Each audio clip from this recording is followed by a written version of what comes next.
Welcome to today's program titled Crisis Control, Managing Trade Secret Misappropriation and Data Breaches.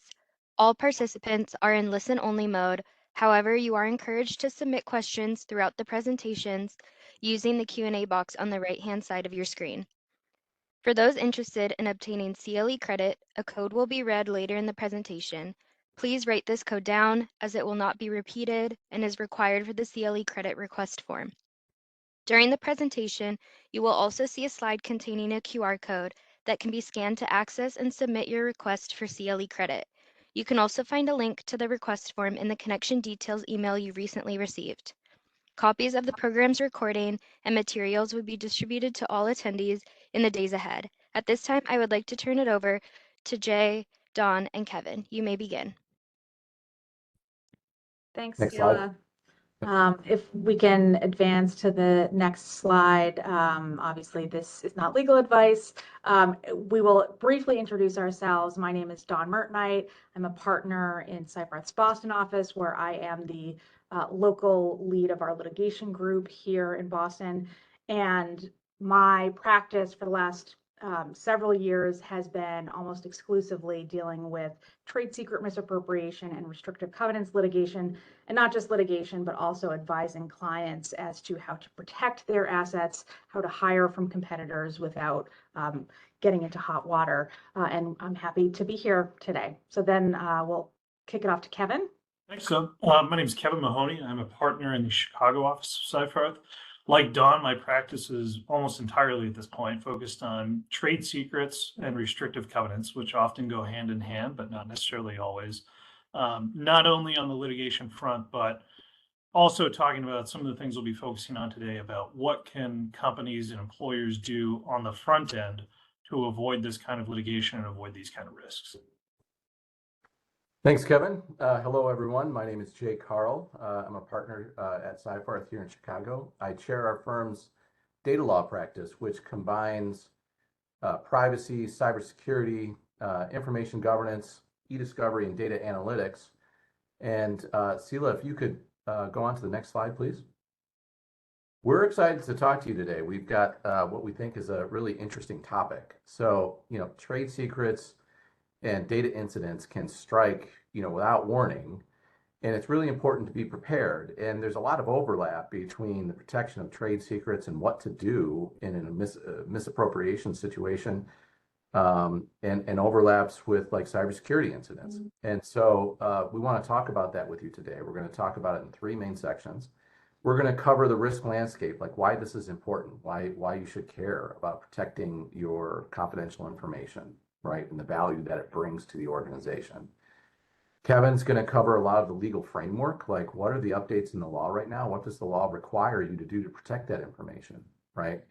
And then we're going to kind of look at the practical solutions, right, and some of the overlap between cybersecurity principles and protecting trade secrets, being ready to react, right? So reactive strategies, proactive strategies, and importantly, and I think this will become evident throughout the talk, the importance of an overall kind of unified approach to governance, right, and security and protection. So we'll talk about the importance of kind of a unified approach between IT, legal, HR, different organizations within a business to protect information. Next slide. All right, so I'm going to kick it off by just giving a brief introduction as to why we are talking about this. I always think it's important to discuss why we are having a webinar. And as Jay said, trade secret misappropriation and data loss otherwise can be really challenging to businesses. Trade secrets are often the most vital component of a business's portfolio. It often drives the business's revenue. Whether you have a product or a service that only your company knows how to produce or provide, that can give you a leg up against competitors, obviously. And if your competitors are able to exploit the information that you have to create a comparable or better product or service, that's obviously going to impact the business's bottom line. Now, briefly, I just wanted to mention that trade secrets, we think of the classic trade secrets being the recipe for Coke, or KFC's recipe for chicken. But it can really be any information that is secret and subject to reasonable measures to maintain that secrecy, which we'll talk about in a minute, and provides economic value to a business. So again, a recipe like the recipe for Coke, but also source code for software. If it's private, that can be a trade secret. Certain types of customer information, again, if it is kept secret and provides the business with an economic advantage in the market, that can be a trade secret. Financial information, strategies, really, like I said, any type of information that provides an economic benefit to the company, if it is kept secret, can be a trade secret subject to protection under both the Defend Trade Secret Act, which we call the DTSA, or various other state-specific acts. Now, I think when a lot of people think about intellectual property and what is in a business's intellectual property portfolio, they understandably think about things like patents first. And obviously, patents are very important tools that businesses rely on, but trade secrets are also very important to businesses and can be complementary to the patents in an intellectual property portfolio. And part of the reason trade secrets sometimes can make more sense, having information as a trade secret versus in a patent, is because patent protections are necessarily time limited. When you patent something, it doesn't remain yours forever. There's only a certain period of time that your competitors are prohibited from using that information in a patent application. And when the patent expires, then your competitors can go to the patent application, see exactly how you've manufactured a product or provided a certain service and use that information. Trade secrets, in theory, can remain protected forever as long as they are continuing to provide value to the business and are subject to reasonable measures to maintain their secrecy. They are protected under the DTSA, common law, and other state statutes. So that's why it's often really important to have trade secret protection and make sure that the business is maintaining this information, which can provide a lot of value. Next slide, please. Now, trade secret misappropriation, as you can see here, it's very expensive. And when it happens, and we're going to give you some tips to try to avoid it happening and address when it does happen, but when it does happen, it can be extremely expensive. The estimate is that on an annual basis, American businesses lose about $300 billion due to trade secret misappropriation. And that harm to the business takes a variety of forms. Obviously, if your company has some secret sauce, again, it could be a product, a service, whatever the case may be, and your competitors all of a sudden have access to that and they can provide a comparable or better product or service, you're going to lose brand dominance. You'll see decreased profits. When trade secret misappropriation happens, it's important, we'll talk about this a little bit later, to move quickly and to take action. You can't just let your trade secrets go out the door with nothing happening. But litigation for trade secret misappropriation is very expensive. You can see here the average is $3 to $5 million. Certainly, that's just an average. There are some cases where the legal spend is not that much, but there are plenty of cases where the legal spend is far above the $5 million mark. Now, one of the good things about the DTSA and many of the state counterparts is that if you can show willful and knowing misappropriation, you can often get an award where the defendant is required to pay your attorney's fees and other components of the legal spend. But one thing to remember is, number one, you have to actually get that finding that it was willful and malicious. But in addition, you don't always collect. You can have a judgment, and if you can't collect on it, it doesn't do you very much good. Obviously, if the market perceives that your company or your business does not protect its assets appropriately, and this leads to trade secret misappropriation, that can have reputational damage. And it can result in decreased valuation if those who are conducting evaluation see, sure, they have this really important intellectual property, but they're not protecting it appropriately. Obviously, we are focused primarily in this webinar on trade secret misappropriation, but there are also impacts more generally from data breaches, and I'll let Jay talk about that for a minute here. Thank you very much, Dawn.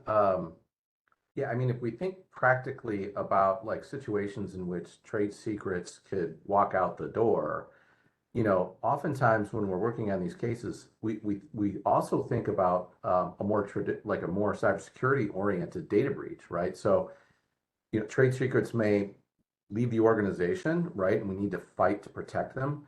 But in the same kinds of circumstances to lead to that information walking out the door, sometimes not only trade secrets, but like confidential information and personally identifiable information, or PHI, can also, walk out the door at the same time.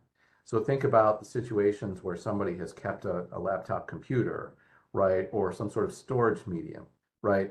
We also ask ourselves in those situations, well, wait a minute, do we have a broader data breach here, right? In terms of, do we need to be concerned about responding to regulatory requirements on a state-by-state basis for breach notification, to the extent that the information that also left is, information about our customers, our employees, that would include actionable information such as social security number, account numbers, health information, that kind of thing.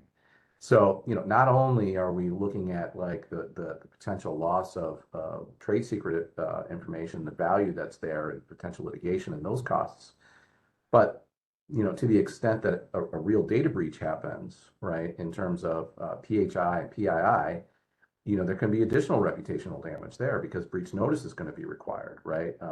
In many instances, we'll have to notify state attorney generals of that kind of situation, right? And then there's always the risk of downstream litigation resulting from that. And that can be extremely expensive. The breach response itself, in terms of the vendor costs, outside counsel costs to manage that, and then of course the downstream litigation risk, right? And that can be expensive as well. And a lot of those cases settle, and as you can see, the top 10 settlements in 2024 totaled, almost $600 million. Next slide. So obviously, quite an impact, which is why we are hoping to give you some tips to help prevent this. And again, if there is a breach or misappropriation, help you react appropriately. So obviously, it's in the name. Trade secrets must be secret. And you can see in these little blurbs from cases that date back many, many decades at this point, it is very important to maintain the secrecy of your trade secrets. And on the next slide, we will take a look at some examples here. This should go without saying, but it needs to be said. Proactive publication of trade secrets will destroy the protection of that information.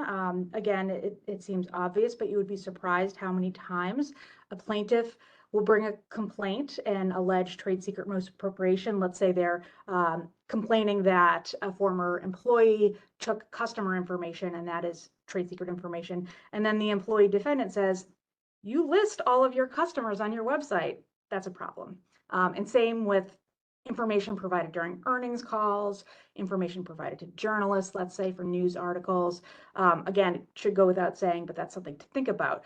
But it is not just the company's proactive decisions to disseminate information that can result in a trade secret no longer being subject to trade secret protection. And one of the things that we are going to be focused on today is what happens when a business fails to adequately prevent misappropriation. You can't simply say, well, we didn't do anything wrong. It was this rogue employee or this rogue business partner who did this. And you can see at the bottom here, 90% of misappropriation is accomplished by employees and business partners. It is incumbent upon the business to take reasonable steps to prevent misappropriation. Now, what is reasonable depends on the circumstances. And I can tell you what is reasonable has changed considerably over time, certainly in the time that I have been practicing. But you look back 100 years, back in the day, the main way to misappropriate trade secret information, you copy a document with a Xerox machine. You might take notes by hand. You could use, an actual camera to take a picture of a document. That seems quaint nowadays. And again, like I said, even just in the 10 to 15 years that we've been doing this, things have changed a lot. We will get back to that in a minute, but the bottom line is that businesses need to be taking measures to prevent misappropriation. And that's something that you need to look at on a regular basis, because what is reasonable 3 years ago may no longer be reasonable today. Next slide, please. Hey, Don, I've got a quick question for you, if you don't mind. Steele, if you could back up one real quick. So, in terms of that, kind of what's reasonable under the circumstances having changed over the years, I mean, everyone right now is, we're all learning how to use AI platforms, right? And so, I can kind of envision circumstances where you might be working with some confidential information, or working with an AI platform. Does using AI and potentially uploading or putting trade secret related information into an AI platform to attenuate the protection in any way?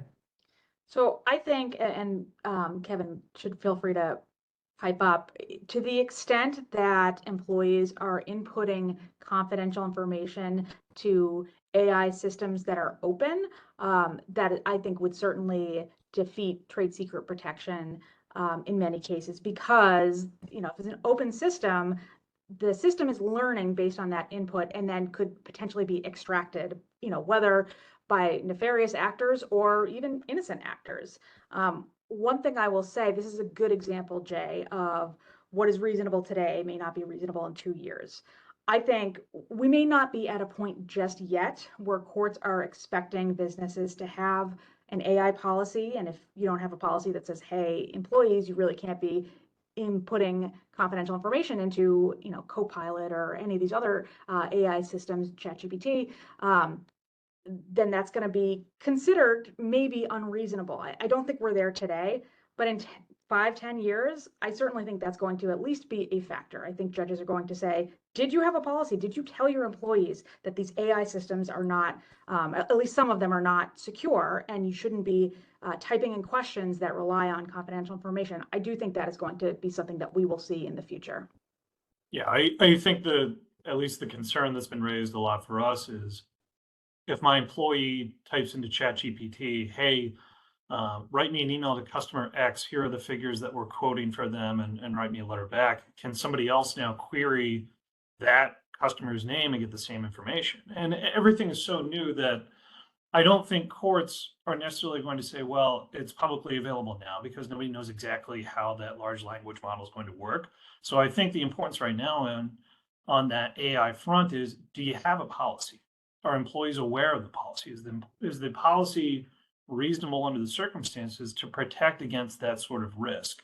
But as Don pointed out, it's so new and the technology is evolving so much that it's going to change, undoubtedly within the next few years.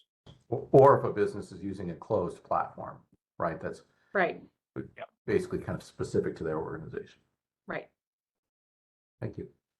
All right, and that's actually a good segue, because we do talk in the next slide about some of the methods of misappropriation. Again, a lot of these things were not anything we considered 10, 20 years ago.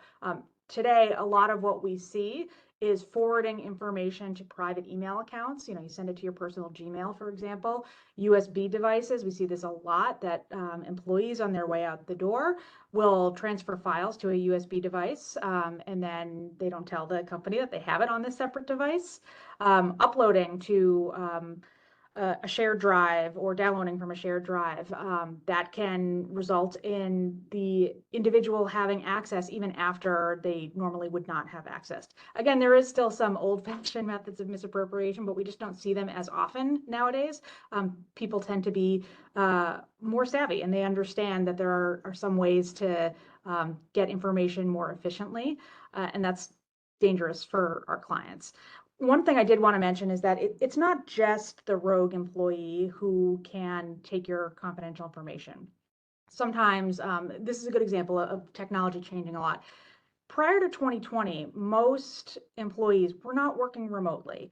That is a post-pandemic thing for the most part. But you have employees who are working at home, let's say, and they log into the company's systems from their personal device, and maybe they download a document, again, not in an attempt to misappropriate information for a future employer, but just because it's easier to have it on their local drive. And then they forget about it. And they leave the company, they go to a competitor, and that person still has some confidential information on their hard drive. And maybe at some point in the future, they do think, wait a second, I have a slide that shows the company financials or this customer's preferences. So that's one of the things that we sometimes see. We talked about generative AI. Again, I think in most cases where this is happening, it's a new thing, but I generally think that this is not malicious, but it is something that opens the business up to risk, because who knows what's going to happen with that information once it's entered into these open systems. And generally lack of training. This is another thing that we really, when we advise our clients, we try to hammer home that it is important to train employees, and not just when they join the company and sign a document that says confidential information includes but is not limited to X, Y, or Z, but you're training them on a regular basis. This information is confidential. It might not be stamped confidential, but it is, and you need to treat it appropriately. So that's one of the things that we suggest when we are advising clients on how to maintain the secrecy of their confidential information. Next slide, please. So the last thing I'm going to do before I kick it over to Kevin is I just want to share what I think might be a cautionary tale. This case I thought was really interesting.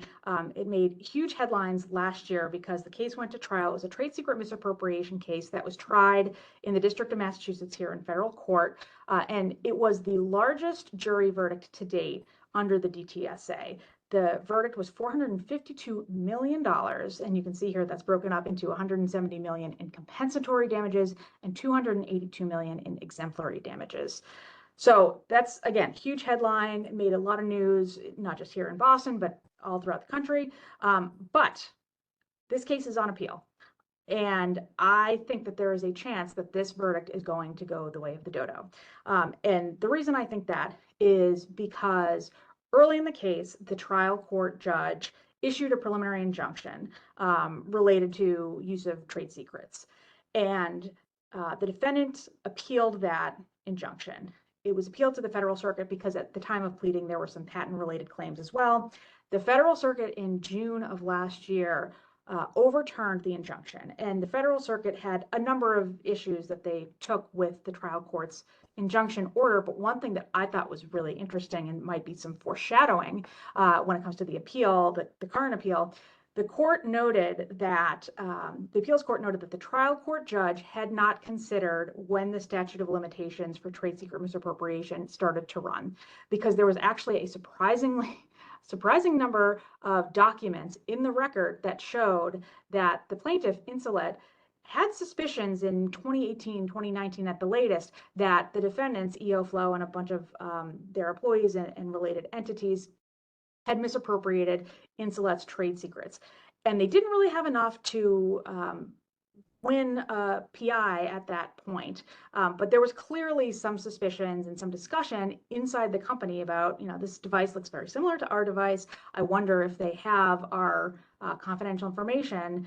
So that was one of the reasons that the Federal Circuit overturned the preliminary injunction. And like I said, the case is on appeal now, and I highly anticipate that one of the biggest issues in the appeal is going to be whether the trial court judge, who later in the summary judgment record found that the statute of limitations didn't start at 2018, but I think that might get overturned. And if it does, this $452 million jury verdict is going to go up in smoke. So with that, it's a good time for me to kick it off to Kevin, who's going to talk about some cases that we actually have seen some decisions related to this issue. Next slide, please. Thanks, Don. We want to talk a little bit today about some of the key trends in emerging case law in this area. And I think this really boils down to three trends that are front of mind. It's speed, consistency in the application of a company's policies to protect against misappropriation, and early identification of trade secrets. And the first one, speed, really goes to some of the issues that Don just mentioned. We are seeing courts place an increasing amount of emphasis on the question of how quickly did a plaintiff move between discovery of some evidence of misappropriation and actually taking some steps to do something about it. Beyond the Insulet case that Don just mentioned, there was a major case out of California earlier this year. It was the Elite Semiconductor case. In that case, the plaintiff had notice of a patent application that had been filed by one of its competitors that pretty clearly disclosed some of their trade secret source code that they had not made public anywhere. There was evidence that the plaintiff knew about this patent application, had internal discussions about, hey, that looks an awful lot like what we have under development, but then just didn't do anything about it. They didn't do anything about it until a couple of years later, when they discovered that some of their employees had wound up going over to this competitor that filed for the patent application. And when they went back and checked their servers, there was pretty solid evidence of these employees walking out the door with the source code that went into this competing patent application. Now, this was a 9-figure claim on some extremely valuable hardware for computers. Pretty good evidence of liability, but the plaintiff still lost on summary judgment. And what the court said was, in this case, you waited too long. The triggering event was you saw a patent application that had what appeared to be some of your source code that was a trade secret, and you didn't do anything about it. Even if that knowledge in and of itself wasn't enough to carry the day on your claims, it was enough to start the statute of limitations running on your clock. So it's not just when you know about misappropriation as a matter of fact that your statute of limitations starts running. It's when you have any indication that there may have been misappropriation. In this case, what could have been an extremely valuable claim was entirely gone because the plaintiff just sat on their hands for too long.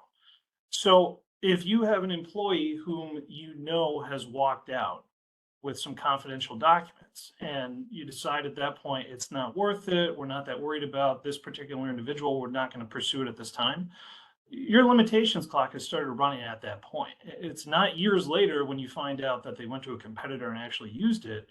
It's when you have any indication that the information has been misused.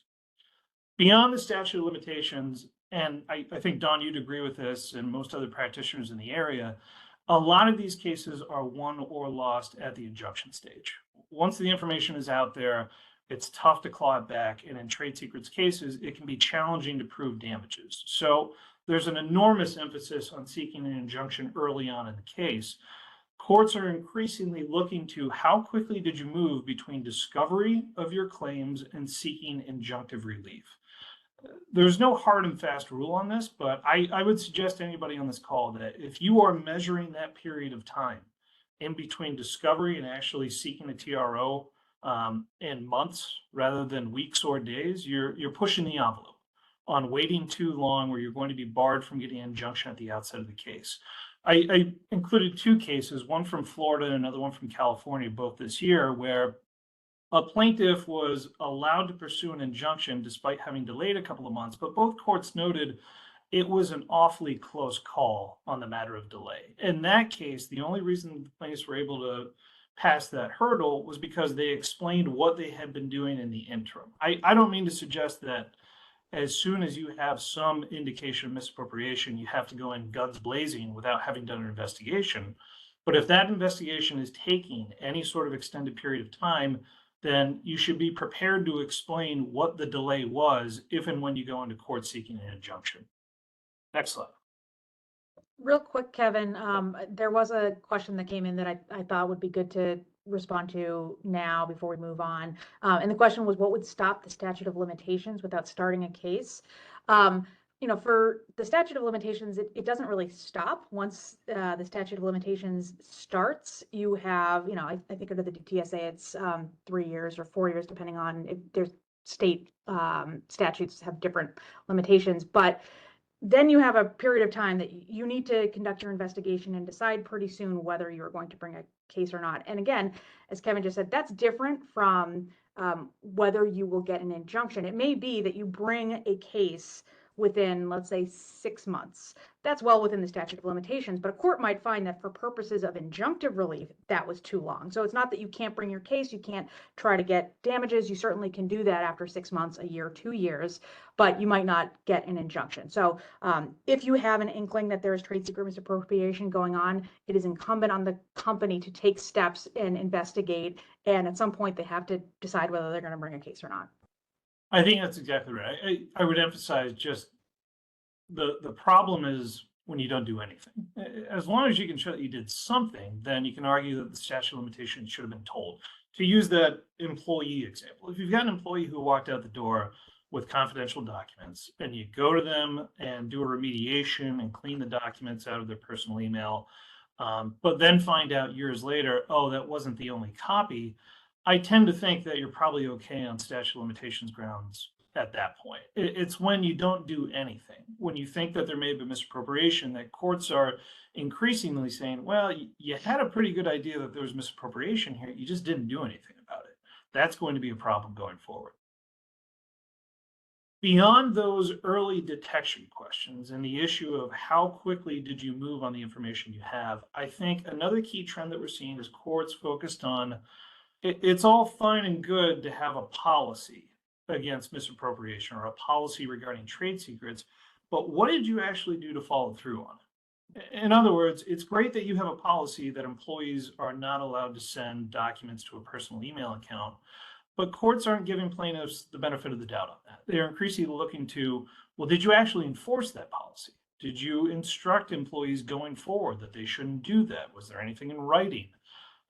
Did you actually configure your employees' computers such that they couldn't access those third-party email sites from a work computer? Show me something additional that you actually did beyond just having a policy in place. Next slide. There was a case from Alabama federal court. This is a physiotherapy case that I think illustrates this point pretty nicely.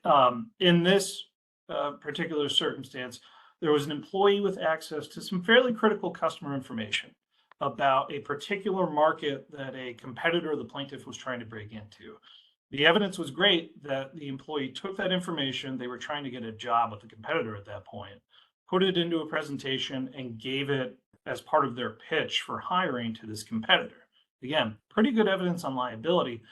The problem was that there was no evidence that the plaintiff had followed through or taken reasonable steps to protect that information before it ever went out the door.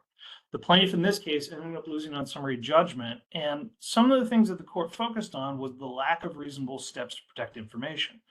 The plaintiff insisted, well, we have password protected accounts. That's something that all our employees have to use when accessing confidential information.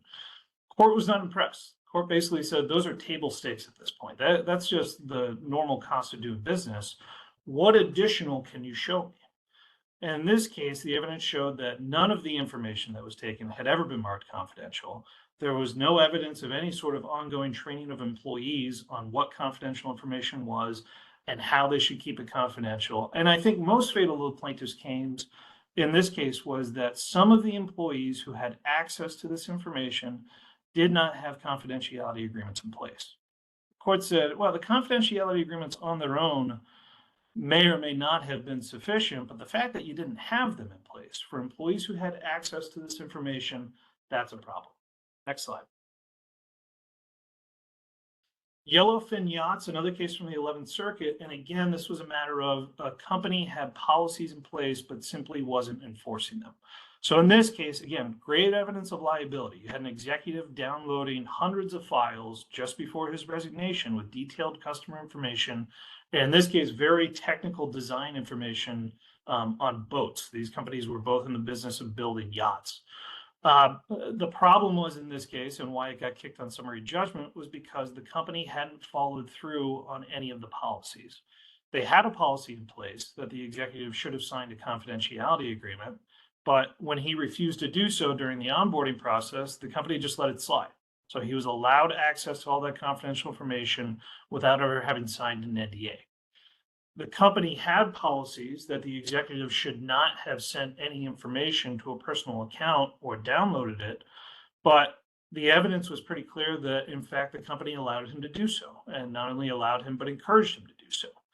I think most critically in this case, and what the court really took issue with, was the company knew about the downloading of this information, and they never asked for it back until years later when they filed the lawsuit. All of that combined together, the court said, look, you've got all these policies in place. There's just no evidence that you actually followed through on any of this. So again, Plaintiffs, you're not going to be given the benefit of the doubt anymore when you're describing what steps you may have taken or policies that you may have in place. Courts are increasingly saying, what did you actually do beyond just having the policy? Next slide.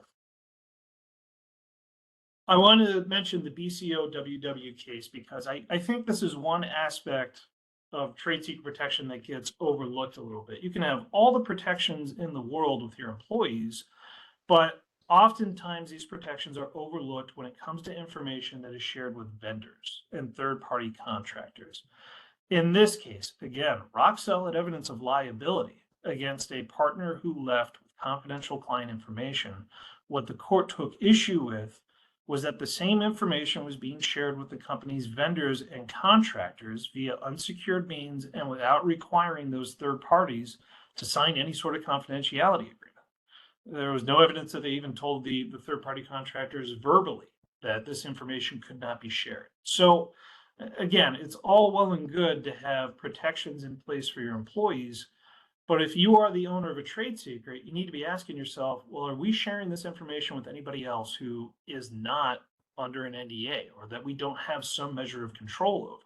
If it is, then that's a problem. I was putting this slide together and I was thinking of a case we had last year where a plaintiff in this case was claiming that sales information for a certain sales team within a certain territory was highly confidential trade secret information. Well, we were able to find a LinkedIn post from one of the salespersons at a big conference where they had that figure, the overall sales figure, in giant letters behind them with everybody up on the stage because they were getting some sales award. Well, that presentation was open. It was being broadcast. You had third parties there, spouses are there. There were all sorts of parties there who were not under any sort of confidentiality obligation. And now your trade secret, what you're claiming is your trade secret information, is up there for the entire world to see. So those kind of things need to be taken into account when you're asking yourselves, what reasonable steps are we taking to protect this information? It's not just within the company. You need to look at what are we sharing with our vendors and contractors as well. Next slide.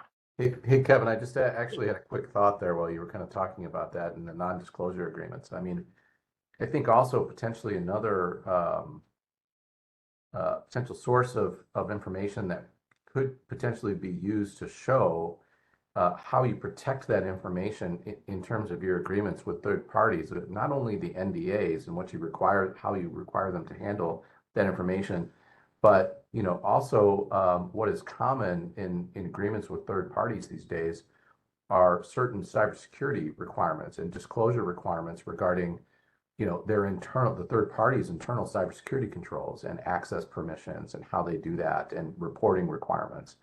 And so, those are also provisions that are very, very important to be very strong with third parties, to protect not only confidential information, but the information that you disclose to them in general, that you could point to say, hey, we also, not only do we have this really strong NDA, but we require these cybersecurity best practices and have certain kinds of reporting requirements if any incidents occur with our vendor partner. I think that's exactly right, Jay. And that's the kind of thing that you can show to a court and say, look, it's not just that we have an NDA. We take additional steps to actually make sure that this information is being enforced. And this is one of the broad takeaways from these cases is that things like requiring your employees to use a password protected account or having an NDA in place. When I first started doing trade secret law a decade ago, maybe that was sufficient, but not anymore. Courts are now increasingly saying, look, that's what everybody does. That's just the normal cost of doing business. What else can you show me that you did to protect your trade secrets, particularly if we're talking about the crown jewels of your company? What additional steps did you take? Inconsistent application of policies and rules is just going to create problems. Again, it's fine to have a policy that nobody can put information on a USB drive, but are you actually monitoring that? Are you doing anything to ask whether or not that is actually being enforced at your company? We'll talk about what some of those practical steps are in a little bit. Jay's going to address some of those, but I would just say that there are options. There are products in place. There are policies that you can put in place that will help deter these threats, but you actually have to follow through with them. If you don't, it's going to be a problem in court. Next slide. Again, Jay will talk about this in a little bit more detail, but I would emphasize that as the number of risks has increased, for some of the factors that Don mentioned earlier, the increase in remote work, the increase in cloud computing, courts are requiring an increased level of vigilance on the part of a trade secret owner. As the number of ways of exfiltrating this information have grown, courts are now expecting more of a plaintiff claiming these as trade secrets, particularly again for that kind of top level trade secret information. Next slide. One thing real quick, Kevin, I just wanted to mention, it's not just, do you have protections from outside threats? But as you noted, it's the people inside the organization. Did you have a document with the keys to the castle available to every single employee in the company, even though only 5 people really need that information? That's going to factor against a finding of a trade secret. Yeah, that's exactly right. I'll just mention this as the last trend that we see increasing in some courts across the country, and it's early identification of trade secrets with particularity. Now, this has been the case in California for a long time. It's actually codified in law there that before you get into discovery in a trade secrets case, you need to identify pretty specifically what is your alleged trade secret before you ever get to the discovery point. Courts have been increasingly recognizing that that may be a good model, particularly in a trade secret case, which often involve competitors. Courts aren't going to necessarily let you have a fishing expedition into your opponent competitor's trade secrets unless you can identify very particularly what exactly are you claiming is your trade secret that was misappropriated. I guess I would say the old days of just saying, well, our customer information, that's a trade secret, those are kind of going the way of the dodo. You now need to specifically identify what exactly are you talking about here. I think it's a good exercise for any trade secret owner to ask themselves, if we had to articulate tomorrow, what are the 3 most important trade secrets for our company? Would you be able to do that? Would you be able to explain in plain language that a court completely unversed in your industry would be able to understand, here's what a trade secret is, here's why it's valuable to our company, and then from that determine what are we doing to protect it and who has access to it, as a useful exercise, even if you're not in litigation. With regards to some of those practical steps that you can take to protect those trade secrets, Jay's going to talk about those in a little bit more detail. Next slide. Great, thank you very much, Kevin. So, Kevin covered some really important themes that, can kind of translate into practical. So we heard about, the need to move very, very quickly when an incident happens, right? We heard about policy enforcement, right? So it's one thing to have a policy, but what does it really mean to effectuate that policy? How do we audit it? What does it mean in practice for you in your business? And then understanding, what are the pieces of valuable information within your organization and where that information lives? What is a trade secret? Is it within a specific repository? Is it spread out across different areas within the business and different data sources and databases on people's computers? Where is it, right? And that's really hard stuff. Next slide, please. So we're going to talk right now, about how to actually implement solutions, right? From and what to think about from in terms of speed, policy enforcement, and really understanding what's in your environment. In terms of how do we react, right? What do we need to do if an incident happens? What needs to happen right away, and how do I prepare for that, right? What can I do proactively to help mediate the risk of it happening, or mitigate the risk of it happening in the first instance, right? And it's important to recognize that this risk is dynamic, right? And you have to think broadly, right? Where does the threat come from? Is it outside my organization? Is it inside my organization? Is it systematic vulnerabilities, right? But it's all of those things. So it's important to think broadly, and it can feel overwhelming, but I think it'll start to make sense as we kind of dig into this a little bit, right? But I really believe, and we'll kind of talk about it towards the end, that the solutions, really, the best kinds of solutions are like integrated protections, right? It's kind of an integrated approach, and culture, security aware culture about, understanding and collaboration between lawyers within the law department, information security, business operations, IT, and like information governance personnel, right? It's not any single one of those, but it's a collaboration and it's a thought process across all of that. Next slide. So, I also thought it would be interesting just to kind of start out, practically speaking, having heard Dawn talk and Kevin talk, where are you, right? Where is your organization right now? And so if I can't talk to you each individually, but you can kind of go through a thought exercise, right? So, you were asked to think about, well, what are the keys to our kingdom? What are the key pieces of information that are the most valuable to us, right? And thinking broadly, and down from there, I'm sure there's more, but, how's that information stored? How is it protected, right? Do you have a plan in place so that if it walks out the door, if we receive information that a trade secret has left the grounds, and it's out there, do we know who we're calling? Does legal have an action plan, right? Is IT read into that? Do you have a vendor that you're going to call for forensic analysis? Do you have outside counsel ready? You have a description of what that trade secret is, right? Recognizing the speed that we'll need to move forward, right? So, are there access controls in place in terms of protection of information, right? Or does the organization just have like a shared network directory that everyone has access to? And are there trade secrets out there? You know what I mean? So it is oftentimes like in your mind, it's one thing to think about these things and think we're okay, but when you actually start looking at the environment, it can get pretty scary, right? And it's not an easy project to kind of lock that stuff down. And many organizations are not even sure all the information that they have across the entire enterprise. And it can be a complicated project to understand that information, to parse it out for access controls, and to remediate, what does not exist. How do you monitor, right, for kind of like nefarious activity, whether it's coming from outside the organization to try to exfiltrate it, or how do you monitor internal activity, right? And this goes to enforcement of policies. So if you have a policy about not using, for example, personal email or using certain cloud storage, are you actually monitoring for that? And even if you do monitor, do you enforce, right? And that can be tricky, right? Depending on the circumstance. But it's important to enforce those policies to be able to demonstrate that, right, in court to protect your trade secrets. Next slide, please.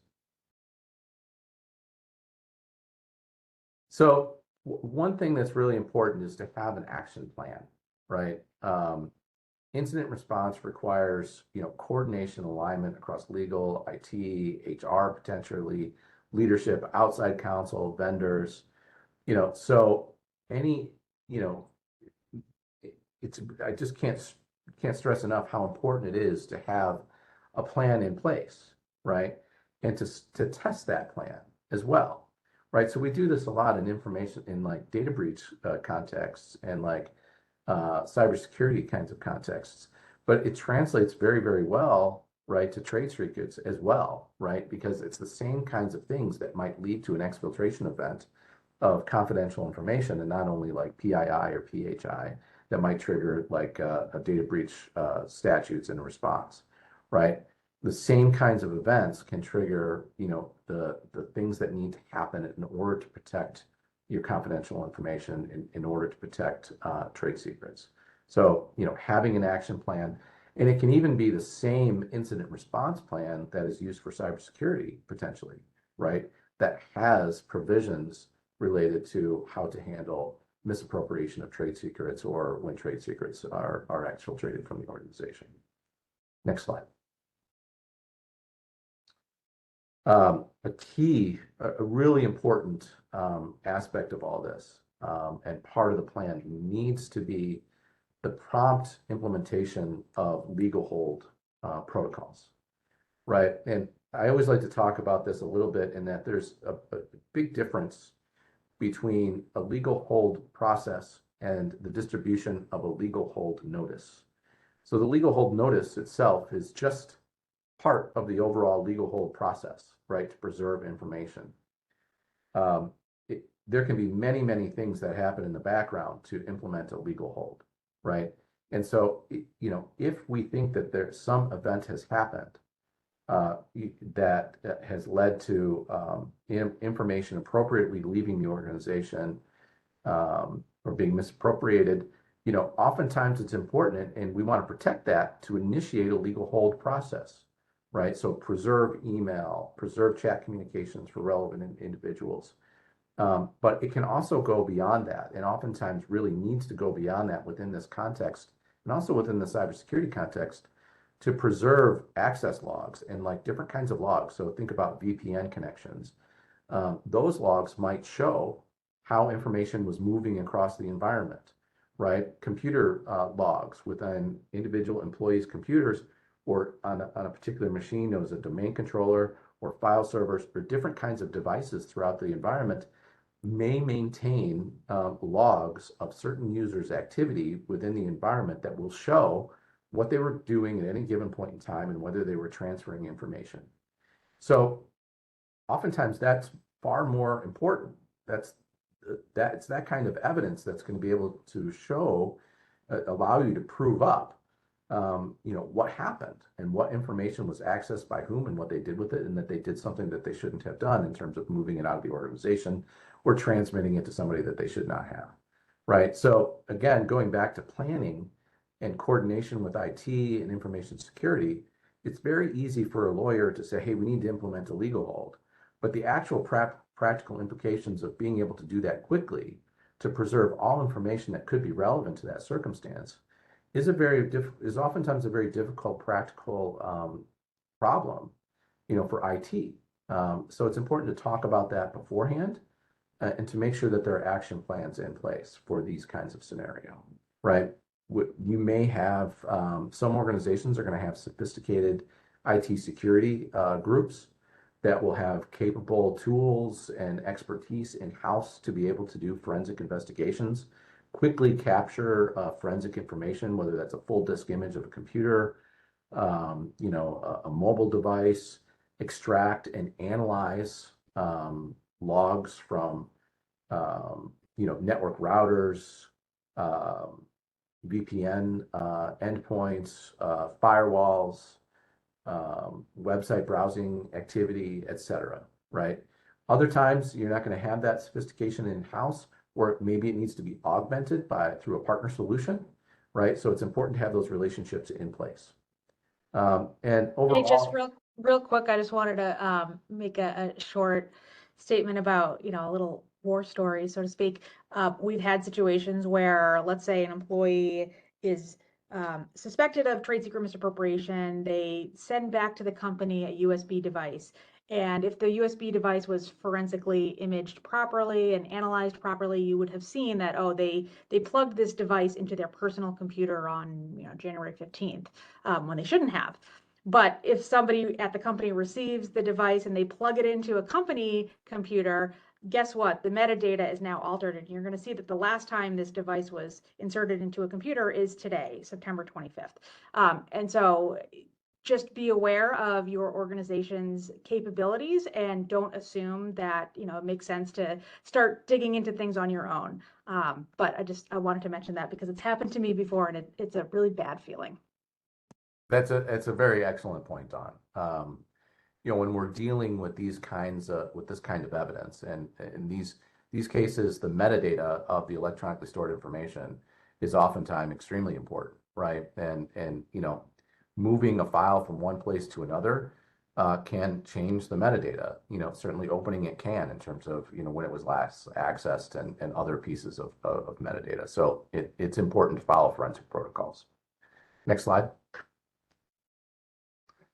So, we heard from Kevin that we need to be able to move quickly, right? So this kind of goes back, and I know we're harping on this a little bit, but, having that plan in place, you start to see how the puzzle pieces come together and how it can be complicated, to preserve this information, right? So, if you haven't thought about it and there hasn't been some, pre-planning and coordination, it might take a while for IT to react to this, to really do it, right? And then, maybe they do it improperly to collect information but not preserve certain metadata, right? And so, and to figure out how to do that can take time, right? And in these circumstances, time is of the essence, whether it's trade secrets misappropriation or a cybersecurity incident. You need to move very, very quickly. The other thing, that is less related to the data, but, also important in terms of seeking relief is that, these kinds of misappropriation events are very frequently, um, you know, coexist with situations where people are leaving the organization, right? And so if that person has not actually left yet, but we suspect them of misappropriation of confidential information, it's important to move quickly because but, more likely than not, that person's going to be more motivated to cooperate if they're still an employee, right? Is that right, Kevin? Exactly. I mean, it's the level of cooperation with somebody perhaps trying to preserve their job as opposed to just now a defendant trade. It's night and day. So, to your point, the importance of some sort of monitoring so you can catch this information on its way out the door rather than afterwards, it carries a lot of benefits. Yeah. And that actually, if you go to the next slide, talks of it's important to monitor, right? And this also gets to enforcement of your policies. It's one thing to have a policy, right? But how do you actually enforce that policy? How do you audit to it, right? And there are a variety of tools that are available that can be used to actively monitor an environment. And with the advent of AI, they're becoming extremely sophisticated in terms of what they can do throughout the organization. But active monitoring tools that are used to kind of monitor for cybersecurity incidents can be tweaked to also monitor for exfiltration of confidential information, not just PII and PHI, right? So oftentimes it's really important to collaborate with the information security professionals, for this risk as well. And there can be alerts that are set up through these software solutions to notify certain individuals when certain things happen, right? And that can be integrated into operations that trigger certain events. So it can kind of like, okay, if this happens, it'll trigger a legal operation or an IT process, et cetera. Next slide, please. Another thing we wanted to cover very quickly, and again, this is somewhat obvious, but not all organizations have this, right? Offboarding protocols are critical. And you don't have to have the same offboarding protocol that's subject to every single employee, but if you classify certain employees that have access to the keys to the kingdom or to highly confidential information, you might have a process in place that every time that they leave, you hold on to their information, their phone, their computer for a little while longer, right? Or maybe you do a triage on their devices or of their email or chats or other kinds of logs and activity just to validate, right, that they didn't take anything with them, right? And that can be important, and that can be set up very, very efficiently. And that kind of process and just having it in place can be strong evidence of things that you're doing to protect your confidential information, getting to the points that Kevin was making earlier. Next slide, please. And I talked about this a little bit earlier, but employee training and culture is also extremely important, right? So it's not only operationally what you're doing and how you're planning, but talk to employees about what confidential information is. There's a question about CLE code, and we're getting there. I'm almost there. Jay, if it's okay with you, I'm going to read it now just because I do know some people probably need to hop in the next minute. We can repeat it again at the end, but for those who need to leave, it's SS as in Seyfarth Shaw 0996. Thank you, Don. So anyways, real quick, because I didn't realize how close we were. Basically in building into overall training and awareness and communications throughout the organization, an awareness culture, right, in terms of security and protection, clarifying what confidential information is in terms of your training, and then just embedding these kinds of habits and security, into the daily habits of employees in terms of your policies and overall culture. Next slide. It breaks down to good information governance and an integrated strategy. There's definitely a huge overlap between kind of protection of information, legal, IT, data privacy, cybersecurity. So just kind of building this architecture in terms of into your overall information governance approach is really part of the key here to proactive risk mitigation. Next slide. And here are our takeaways. So this is actually our last slide. And I think I've covered these. So if we want to just go ahead and put up the actual, here we go. So this has the attendance verification code, and I'll read it one more time. It's S as in Sam, 0996. And this also has the QR code to scan for your CLE.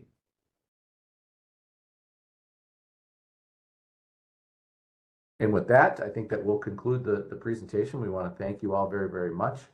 I apologize that we were a little bit crunched there at the end, but we hope that you found this valuable. And I think the last slide has our contact information.